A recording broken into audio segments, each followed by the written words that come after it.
Is there another part A? Oh, now, would someone like to move that the report as a whole, Tim Scandrett, Andrew Turner? I'll put the motion. All those in favour say aye. Those opposed say no. That's carried. And now we move on to item number 8, which is the Environmental Committee, one part A report. Oh. No, it was the item was presented as a chairperson report to the council. Oh no, that's right. So there isn't a part A. Why does it say part A in the minutes? No? It should have just been a part B. All right. Apologies. Yep. So no, that's all right. Yep. So that's okay. Yeah, no, that's fine. That's fine. You'll move that? Oh, sorry. Phil Clearwater, seconded Jimmy Chen. I'll put the motion. All those in favour say aye. Those opposed say no. That's carried. Now we move on to the Community Committee and Part A report in relation to the repairs to Botanic Gardens tea kiosk.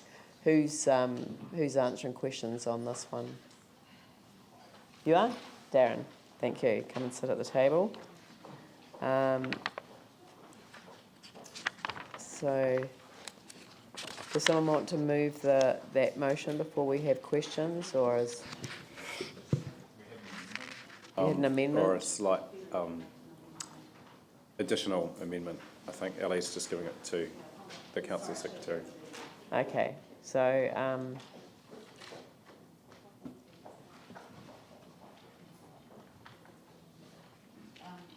I'm happy to talk to this if it's appropriate. Or well, no? do you want to move Yes, I'll move a different recommendation? Oh yes, yeah. So, sorry, I should have and passed that on. presumably you've got somebody who's willing to second that because they know what you're going to move.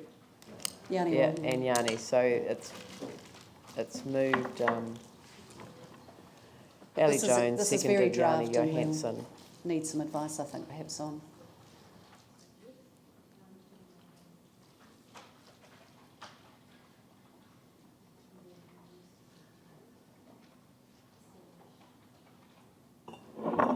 We wanted to change the wording there, Yanni, didn't we? From steering group, what did you suggest? Was there another?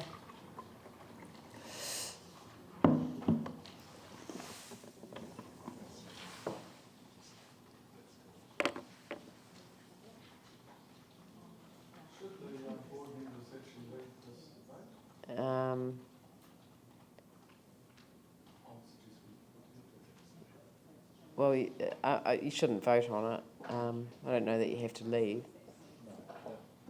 Just sit back from it. I mean, you don't have to leave. It's not a closed session. I mean, if it was in PX, then yes, I would say, but just do not participate in the debate or the vote. So it's been moved, Councillor Jones, seconded Councillor Johansson, that the council approve repair and strengthening, but requested the costed scope of works for this work to be made available to councillors, allocate from the building and infrastructure improvement borrowing allowance, and establish a steering group to begin discussions with fee-based board to ensure full and transparent consultation with the public on the future use of the tea kiosk. Okay, so now, do people want to direct questions to Darren? Another thing, Darren, normally on these we would have something that says this does not indicate a full and final settlement in regards to our insurance position. And one of the concerns that's come up is that $30,000 probably doesn't even pay for the cost of a consent. So clearly the insurance, the amount that we're claiming from our insurers is not adequate and probably needs to be revisited. But normally we would have a statement in here that says, you know, we agree we're going to get on and fix it, but it's not limiting the claim that we put into our insurer. So happy to have that put in. We normally would have put that in. I guess that's an oversight that in accepting this, it's not whatever we've said in the past. Yeah, right. It doesn't compromise our ability to, etc. Yeah. And how confident are you in the current assessment in terms of the damage and the costing? Like it seems really low just from a layperson's point of view. Probably won't answer that at the moment if you don't mind, just in terms of public meeting and insurance negotiations. You've made the point in the report, though, that strengthening is not claimable through insurance, as it is not related to earthquake damage. Yeah, so there's some inherent, it's an old building that Yeah. I guess the strengthening is like a lot of these buildings, we take the Pandora's box, take the lid off, start investigating and find that a lot of the structures we're dealing with in council are just old buildings that in the new code just need strengthening, and whether the earthquakes cause that or not, in this case, probably not. Yeah. I think that's Ellie? the reason for the request for the costed scope of works is, excuse me, with it being reinforced masonry, I guess, and I don't want to second guess the experts who have looked at it, but strengthening aside, repairing what is currently there. Can I just ask who's done the assessment on the building for the damage so far, Darren? We've had an engineering firm, I believe, Matt. Says a builder's estimate. Come to the table. Says builder's estimate in Yeah. the Yeah, paper. we're going to have to go to the market now in an open tender process for this one because the cost of the works are now gone over $100,000. We've taken procurement advice. We're going to have to go and get 3 prices for this work now to push on. The prices are based on the on it. identified damage? That's right. So who's identified the damage? An engineer. Yeah, an engineer in Christchurch has identified the damage and come up with a strengthening solution, and a builder that we've been using in facilities rebuild has scoped that work and priced it for us. Identified a strengthening solution as well as repairing the damage? Correct. Correct. Yep.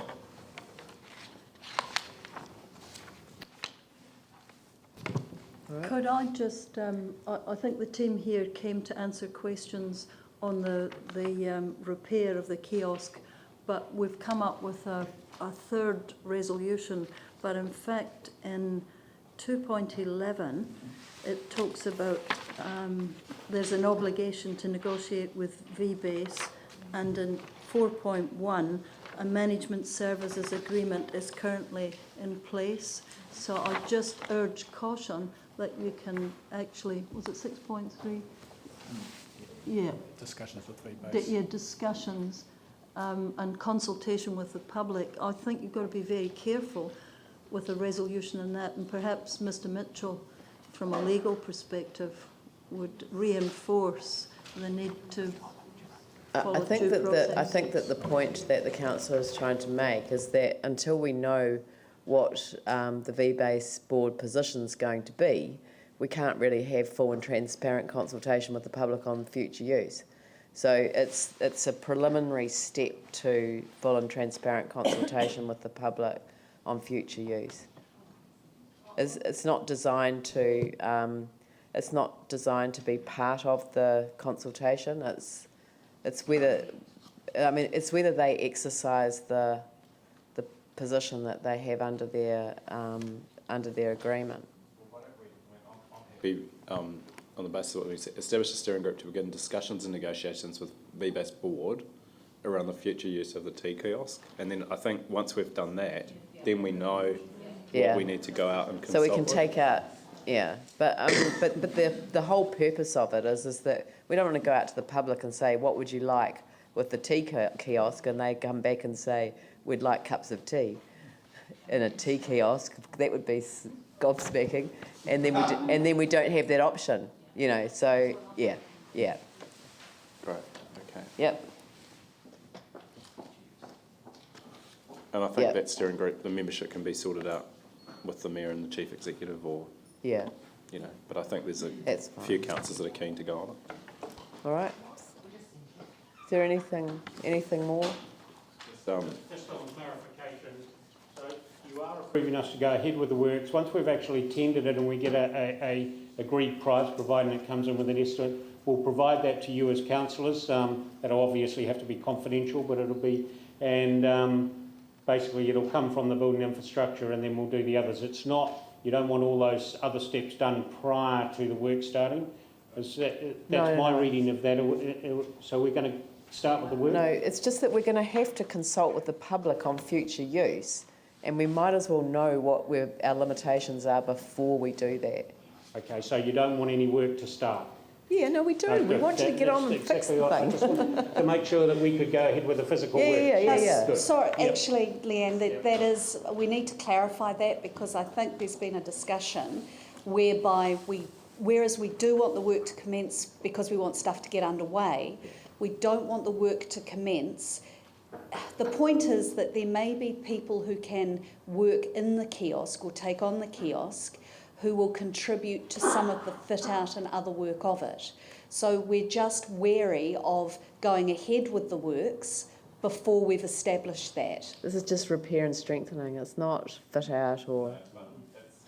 Learn from the Mona Vale lesson, so that actually until you know what the future use of a building is, you might do different things there to maximise its future for the next 100 years. So if you can get synergy between the future use and the repair, you actually save a lot of money and possibly find ways to fund it. But the issue with that is we're essentially returning the building to the condition and the state that it was in, you know, as in layout goes. We can't actually, through betterment, do anything that will affect it going forward. So from what I've just said, actually, in our discussions earlier, I don't see any problem with getting on with the strengthening and repair. It's the fit out with regards to who's going in there that's the key point. This doesn't approve fit out. Yeah, I mean, this is different to what we discussed earlier, so jump in, everyone. But I mean, we can put this on complete hold until we know the future use if you want. I mean, that's...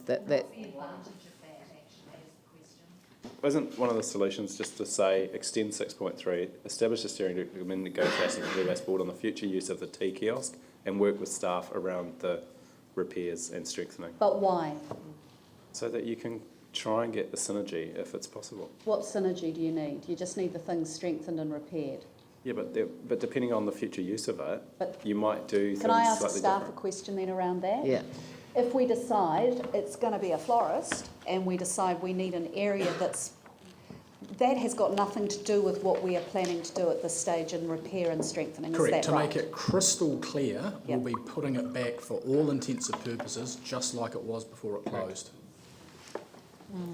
So no, just clarify that though, Yanni, unless I'm misunderstanding it, because that's my position, is why don't we just get on with doing that and then get into the fit out and use and all the other stuff afterwards?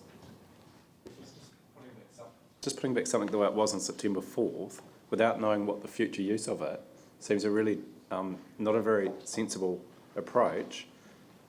I mean, it might be that you just put it back exactly as it is, and that's cool, that's fine. But you might actually want to make a few changes. And again, think of Mona Vale, where all these little add-ons happen over the years. So, you know, it seems to me that actually trying to get synergy if you can is a good idea. If you can't, that's no problem. You get on and you get it done. But it just seems a bit silly to not know the future use and make decisions about putting back something as it was, rather than what it will be. If you've got a building that's got add-ons and is the size that Mona Vale was, you might have a point, but this is an octagonal building with a kitchen out the back, so you're limited really in what you can do as far as any adjustments go. I mean, that would just be my position on it. Paul and then Phil. I am on the V-Base board, but this is actually quite a different conversation. No, well, you're on the V-Base board. We're You talking about cannot comment. I'm sorry. Just, you know, I've kind of said that. So, Phil. Look, I think the recommendations, including 6.3 as it stands, will work. Like, we're simply strengthening a building and there's some repairs going on. At the same time, there's discussion around with the V-Base board. I think that will get us there in terms of achieving the future use. We're getting a bit tied up with the two. The first thing is just simply to repair and strengthen it. Yeah, David, do you want to... Two things I'd say is that the work would be neat no matter what you actually are going to use the building for that we're intending to do here. Secondly, that basically if someone else came along and paid for it, you would actually offset your rent, and so there would be a trade-off whether you pay up front or you pay later. Thirdly, if we don't actually get on with the work now, there'd be no use for it over summer because basically we're getting tight for that. So if we want to actually have any opportunity to use it this summer, you know, I would just say it'd be nice to proceed. But that's why I wanted clarification. I just want to make sure the staff didn't go away and do something and that wasn't quite what you intended. No, my understanding was that we get on with the repair and strengthening, but what I'm taking from what you've said, and I'm now looking to staff at the end of the table to nod their heads in agreement, that that this work that is being done is regardless of the future use. So you would have to do this repair and strengthening work for whatever use the Botanic Gardens tea kiosk was to be. Unequivocally, yes. Great, that's what we want. We need to make clear that it's the workers to start, because there is not actually. No, we're allocating, we're approving the repair and strengthening works. They'll be out tomorrow. So we don't need to actually say approve repair and strengthening works to start. Okay, is that being presented? Well, we're allocating a certain sum of money, so that's yep. All right, so I'll put that motion. All those in favour say aye. Aye. Those opposed say no. That's carried. Thank you very much.